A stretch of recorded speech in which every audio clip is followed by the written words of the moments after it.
What if the Jedi Order didn't fail because it was arrogant, but because it succeeded too well? Too trusted, too close to power, too certain tradition would protect it. The Jedi legacy is a cautionary tale about institutions and remembering that stability never lasts forever. For centuries, the Jedi were a paradox. Peaceful warriors, powerful monks, guardians of the Republic. They shaped the galaxy until they collapsed almost overnight. Not from one mistake, but from slowly becoming something they were never meant to be. The Jedi ideal. At its philosophical core, the Jedi Order was built around restraint. The Force was not something to dominate or exploit, but something to harmonize with. Jedi teachings emphasized calm over passion, knowledge over impulse, and service over ambition. This wasn't just spiritual advice, it was a survival mechanism. Force sensitivity without discipline leads to chaos, and the Jedi understood this better than anyone. From early training, Jedi were taught that power was dangerous unless governed by responsibility.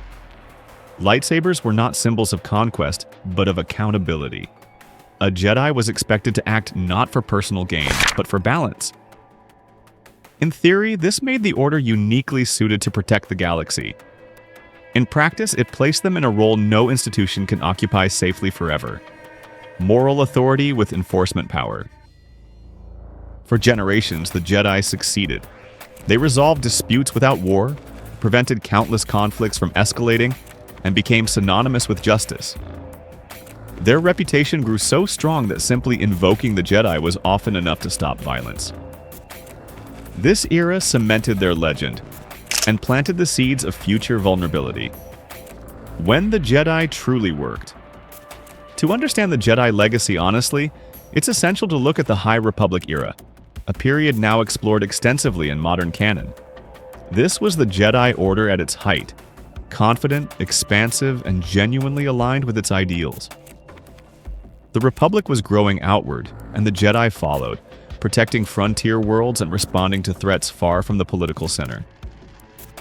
During this time, Jedi were explorers, diplomats, and defenders in equal measure.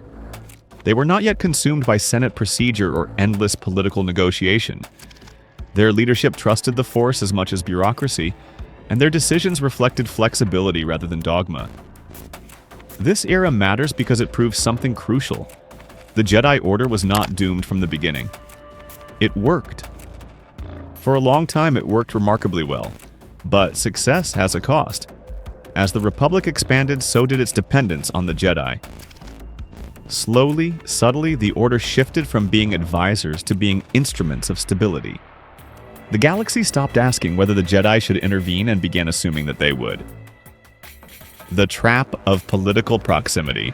The closer the Jedi grew to the Republic, the more difficult it became to remain truly independent. Officially, the Order served the Republic but did not rule it. In reality, they became inseparable from its authority.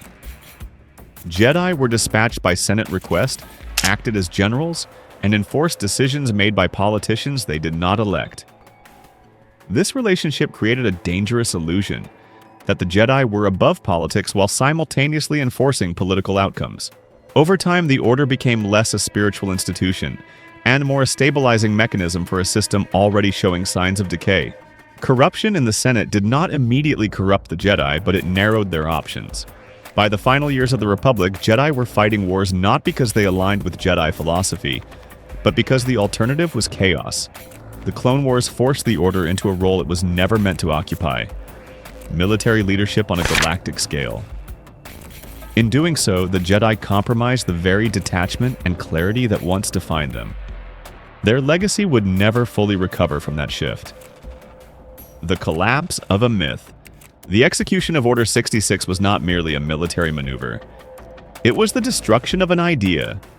In a single coordinated moment, Jedi across the galaxy were betrayed by the very system they had protected. Clone troopers, once allies, became executioners. The Jedi Temple on Coruscant, long a symbol of stability and wisdom, became a battlefield and then a grave. What makes Order 66 so devastating is not just the loss of life, but the speed of it. The Jedi did not fall after centuries of open war. They fell in an instant because they could not imagine betrayal on that scale. Their trust, once their greatest strength, became their fatal weakness. Afterward, the Empire rewrote history. Jedi were labeled traitors, conspirators, enemies of peace. Their legacy was intentionally poisoned. The galaxy was taught not just to forget the Jedi, but to fear them. A legacy reduced to whispers. In the age of the Empire, the Jedi Order ceased to exist as an institution, but not as an idea. Survivors went into hiding. Stories of Jedi became fragmented, distorted, half-remembered. To many citizens, Jedi were myths or propaganda relics. To others, they were symbols of resistance. This transformation is a key part of the Jedi legacy. When an institution dies, what remains is interpretation. Some remembered the Jedi as noble guardians who were betrayed. Others remembered them as out-of-touch elites who failed when the galaxy needed them most. Both views coexist, and neither is entirely wrong. The absence of the Jedi created a vacuum the Empire eagerly filled. Without a moral counterweight, the Force itself became associated with fear and domination. The dark side flourished not because it was stronger, but because it was unopposed. Rebuilding and repeating the question. After the fall of the Empire, the galaxy faced a familiar dilemma. Should the Jedi return, and if so, in what form? Luke Skywalker's attempt to rebuild the Order was driven by hope but haunted by history. His failure reinforced the most painful lesson of the Jedi legacy. Rebuilding an institution without fully confronting its past only recreates the conditions for collapse. Modern canon has increasingly framed the Jedi not as a solved problem, but as an ongoing experiment. Stories set across different eras repeatedly ask whether it's possible to train Force users without repeating cycles of dogma, fear, and political entanglement. The legacy of the Jedi is no longer about preserving tradition. It's about learning from it. This is why the future of the Jedi, particularly in post-sequel storytelling, carries so much weight. Any new order must grapple with centuries of mistakes. It must balance structure with flexibility, guidance with freedom, and power with humility. The Jedi legacy is not a blueprint, it is a warning label. Why the Jedi still matter. Despite everything, the failures, the purges, the misunderstandings, the Jedi endure because their core idea is still compelling. The belief that power should serve others rather than dominate them remains radical in any era. The Jedi failed not because that belief was wrong, but because living up to it requires constant self-examination. Their legacy teaches that morality cannot be automated, tradition cannot replace judgment, and institutions must evolve or collapse under their own weight. The Jedi Order shaped the galaxy not just through victories, but through the lessons left behind by its downfall. In the end, the true legacy of the Jedi is not the lightsaber, the temple, or even the Force itself. It is the question they leave behind for every generation that follows. How do you wield power without letting it define you? Star Wars never answers that question definitively. It simply hands it forward, again and again, reminding us that the struggle for balance is never finished. The Jedi remind us that legacies don't end when institutions fall. They continue through the choices made after.